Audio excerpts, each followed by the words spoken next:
The shot came before anyone heard the wind change. That was the thing nobody in that break room ever forgot. Not the argument. Not the moment Colonel Drayden slammed his coffee mug down hard enough to crack the ceramic. What they remembered, what stayed with them, years later, the kind of detail that surfaces at 2 a.m. when you can't sleep, was that the shot came first, and the explanation came much, much later. But that's the end of the story. And to understand why it mattered, you have to go back to the beginning. You have to go back to Fort Kavanaugh in the winter that felt like it would never break, and a woman named Teal who was trying very hard not to be noticed. Teal had a last name. Most people at Fort Kavanaugh never bothered to learn it. She was assigned to the administrative annex on the east side of the base, which was a polite way of saying she processed paperwork that other people didn't want to touch. Requisition forms, equipment logs, the kind of documentation that kept the machine running but never made anyone's career. She sat at a desk near the window, wore her uniform the way everyone wore their uniform, and ate lunch alone in the break room most days because her shift didn't line up with anyone else's. She was 31 years old. She had brown hair she kept pinned back so tight it looked like discipline itself. Her face was the kind of face people described as unremarkable. Not because there was anything wrong with it, but because she had learned, very deliberately, not to call attention to it. She was quiet in a way that people sometimes mistook for shyness, and she let them mistake it, because correcting that assumption would have required a conversation she wasn't interested in having. Nobody asked where she'd been before the administrative annex. Nobody asked because nobody thought to ask. She processed paperwork, she ate lunch alone, she left at the end of her shift, and whatever she did after that was her business. Colonel Drayden, however, had opinions about her desk placement. Drayden was the kind of officer who had peaked somewhere around the age of 42 and had been coasting on that peak ever since. He had the kind of service record that looked impressive in summary. 3 deployments, 2 commendations, a photograph with a senator, but fell apart under close examination. He had never been under direct fire. He had been in theater during 2 of those deployments, but had operated primarily from forward operating bases, which was not a criticism in itself, except that he had built an entire personality around implying otherwise. He was 53. He was 6 feet tall, gray at the temples, and he had the particular posture of a man who had been told he looked commanding often enough to start performing it consciously. He wore his rank the way some men wear expensive watches, not as a tool, but as a statement. He did not like Teal's desk placement because her desk was near the window and his was not. That was the actual reason. The stated reason, the one he gave to Lieutenant Barris when he pushed the reassignment request, was that the administrative annex needed to be restructured for efficiency. But Barris had been around long enough to understand what was happening, and Teal had been around long enough to understand it too. And neither of them said anything, because Drayden was a colonel and they were not. So Teal moved her desk. She did it without comment. She carried the monitor, then the keyboard, then the small framed photograph she kept face down at the corner of her workspace. She set up in the interior of the room, under the fluorescent lights that buzzed slightly off pitch, and she went back to work. Drayden watched her do it from the doorway and said nothing. That should have been the end of it. With a different kind of man, it would have been. The break room incident happened on a Thursday in February, which was relevant because February at Fort Kavanaugh was the month when everyone's patience had been ground down by cold and short days and the specific claustrophobia of people who had been forced into proximity for too long. Teal was heating up soup. She had brought it from home in a glass container, some kind of lentil situation, the kind of thing that smelled distinctly of someone who cooked for themselves and ate deliberately. She was not bothering anyone. She was watching the microwave. Drayden came in with 2 of his adjutants, men named Pulver and Stokes, who had learned that the most efficient way to advance under Drayden was to laugh at the right moments. They were talking about the qualification scores from the week's range exercise. Specifically, they were talking about the female personnel who had scored below threshold. "It's a pipeline problem," Drayden was saying. He helped himself to coffee without looking at what he was doing, which was the gesture of a man accustomed to spaces rearranging themselves around him. You lower the standards to get the numbers, and then you're surprised when the numbers aren't performing. Pulver nodded. Stokes nodded slightly after Pulver, calibrating. "I've got 3 women in my rotation right now who couldn't hit a stationary target at 200 yards on their best day," Drayden continued. He set the coffee down, turned, and noticed Teal for the first time.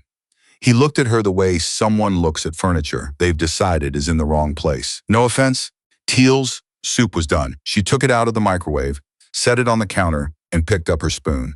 None taken, she said, which was technically true, in a way Drayden wasn't equipped to understand. He should have left it there. The room had given him a clean exit. Instead, Drayden did what men like Drayden always do when they mistake patience for weakness. He pushed further. You're an admin, right? Teal? He said her name like he just remembered it. What branch were you before the transfer? Infantry, she said. The words sat in the room for a moment. Pulver glanced at Stokes. Stokes was very carefully not reacting. Drayden set down his coffee. He smiled. Not a warm smile, the kind that's actually a different sort of challenge. Infantry. You're telling me you came out of infantry? That's what I said. And they moved you to admin. He let the implication hang in the air, polished and obvious, the suggestion being, of course they did. Of course someone like you ended up pushing paper. The army finds its level for everyone. Teal stirred her soup. They moved me to admin, she confirmed. She did not elaborate. Huh. Drayden picked his coffee back up. Interesting career arc. She looked at him then, really looked, in a way she hadn't before, in a way that made Pulver later describe the moment as feeling like something had shifted in the temperature of the room without anyone touching a thermostat. It wasn't anger. It wasn't hurt. It was something much quieter and considerably more unsettling. It is, she said, and went back to her soup. The next day, Drayden put in a request to have her reassigned out of the annex entirely.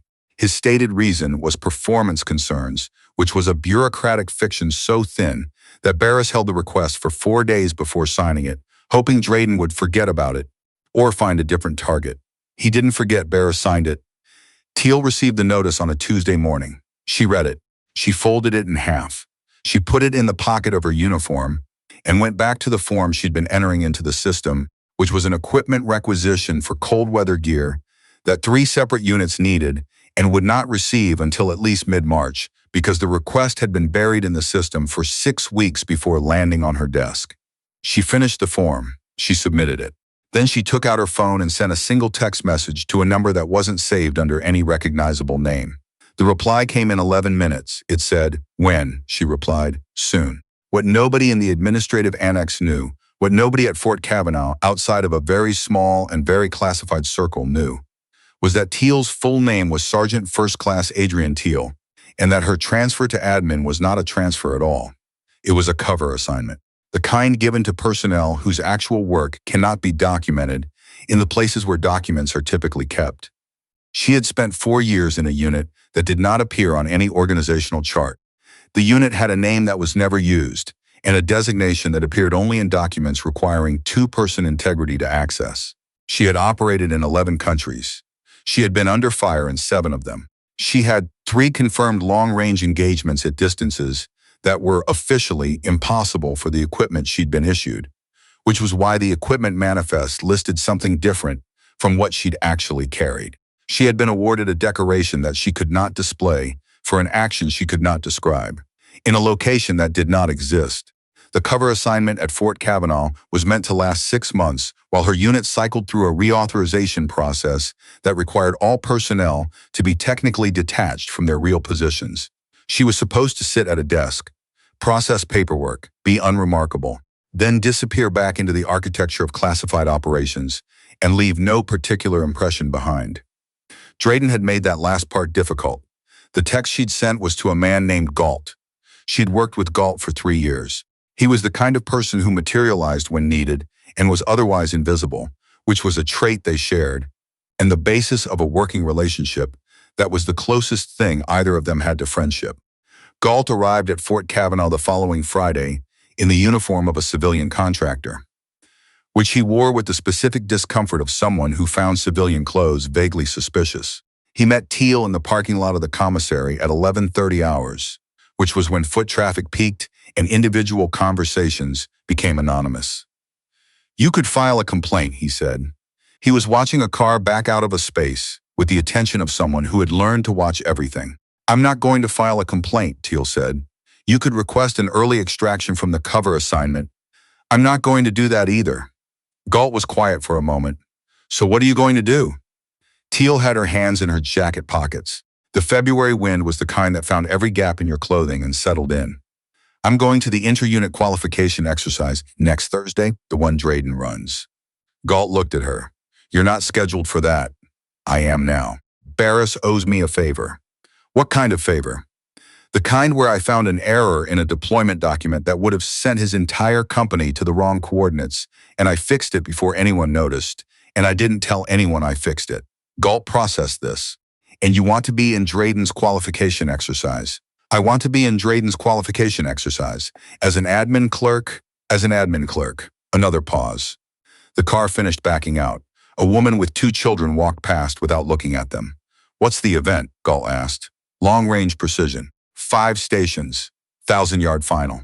Galt was quiet for long enough that a person who didn't know him might have thought he'd stopped paying attention. Then he said very evenly, Teal, you know you can't use anything from your actual record to explain what happens.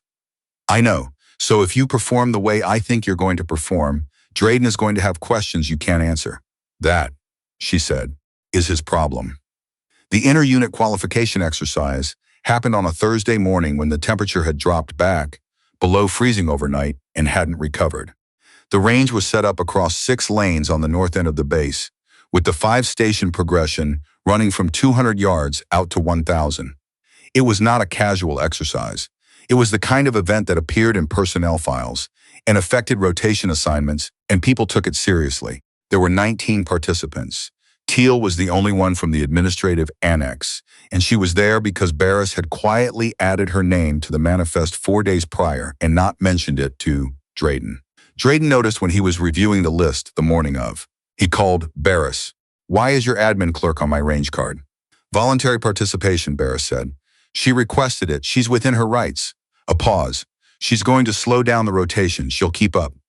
Another pause, weighted differently. Fine. He hung up. Teal showed up at 0630 in standard issue gear, drew her equipment from the armory like everyone else, and stood in line with the other participants while Drayden's team ran through the safety brief. Pulver and Stokes were there. Several people from the 3rd Battalion, a captain named Reyes, who had the genuine quality of someone who just wanted a fair exercise. A staff sergeant named Woke, who had placed 3rd in his division at the previous year's marksmanship trials and was quietly expecting to place 1st this time. Drayden walked the line. He stopped in front of Teal. You know this goes in your file either way, he said. You understand that? I do, she said. You want to withdraw? There's no penalty. I'm good. He looked at her for a moment in the way he'd been looking at her all month, like a problem he'd solved and couldn't understand why it kept reappearing. Then he moved on. The first 4 stations went the way qualification exercises go.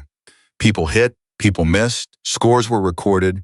The temperature made everything slightly worse than it needed to be. Teal moved through each station without urgency, without performance, without any of the visible effort that usually signals someone trying hard. She simply shot. At 200 yards, she shot clean. At 400 yards, she shot clean. At 600 yards, she shot clean. And Wolk, who was running the adjacent lane, glanced over once and then looked back at his own target as if he'd seen something he wasn't ready to think about. At 800 yards, Drayden was watching. He had a clipboard.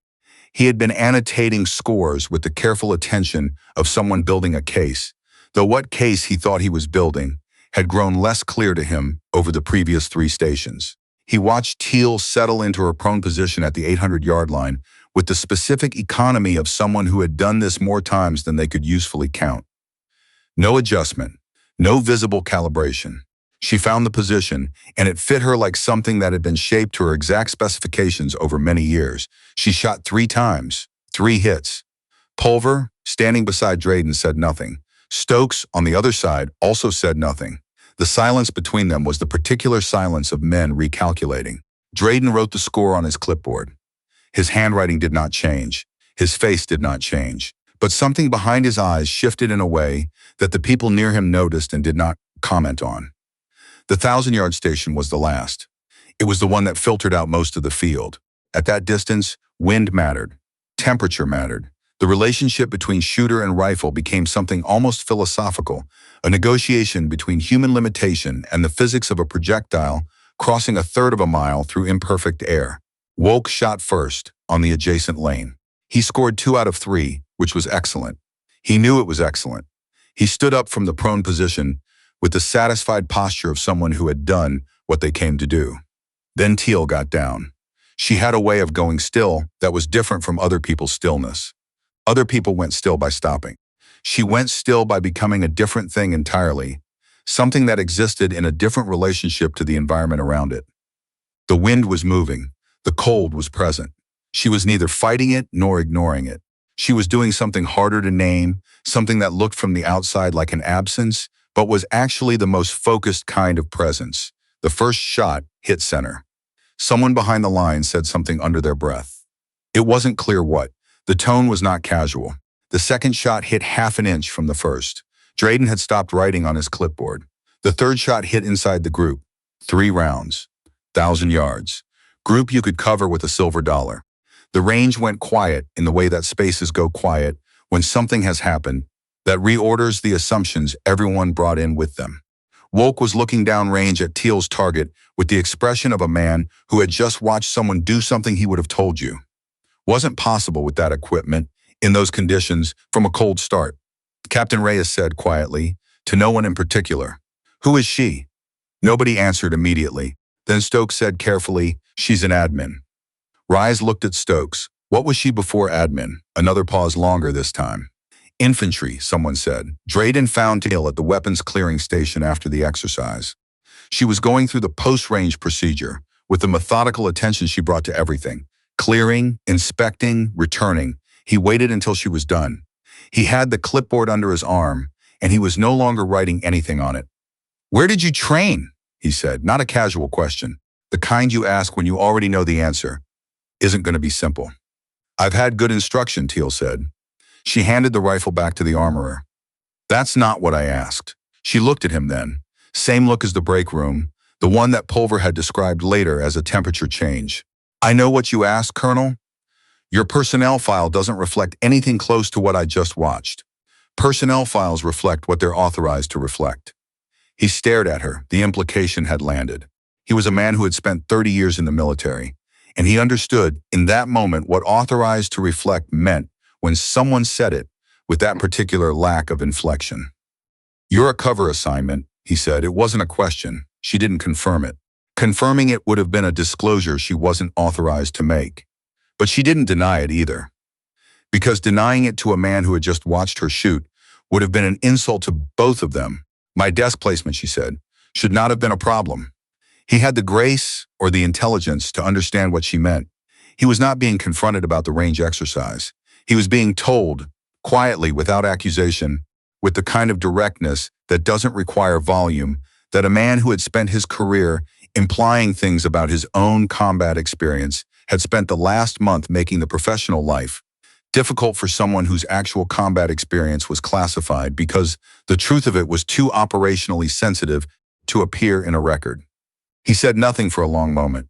The reassignment request, he finally said. I'll withdraw it. Thank you, Teal said.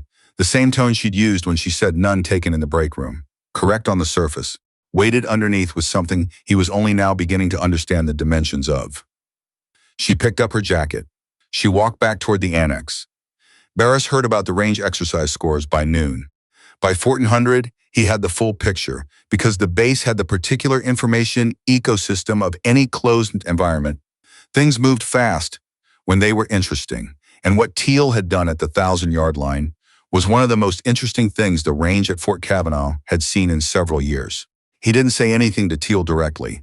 He left a good cup of coffee on her desk, real coffee, from the machine in the command office that most of the annex staff didn't have access to, and said nothing about where it came from. She drank it without comment.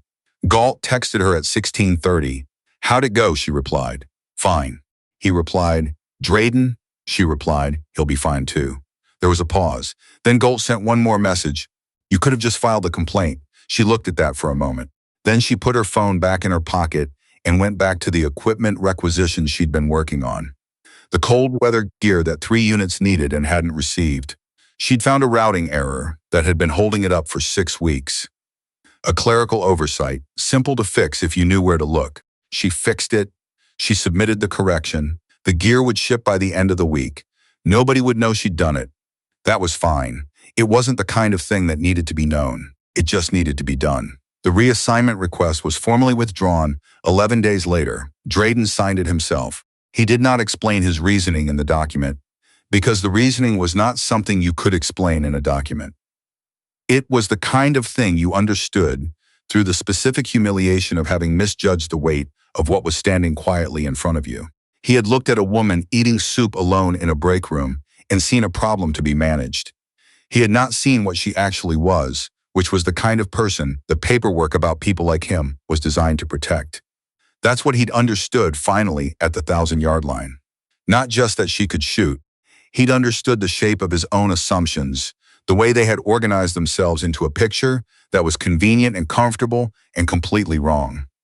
He had spent his career constructing a certain kind of story about competence and who possessed it. She had spent a morning dismantling it without saying a single unnecessary word. Teal finished her cover assignment in April. She processed her last requisition form, returned her base access credentials, and left Fort Kavanaugh on a Tuesday morning before most of the annex staff arrived. She didn't say goodbye because goodbyes require an explanation of departure, and her departure was not explainable.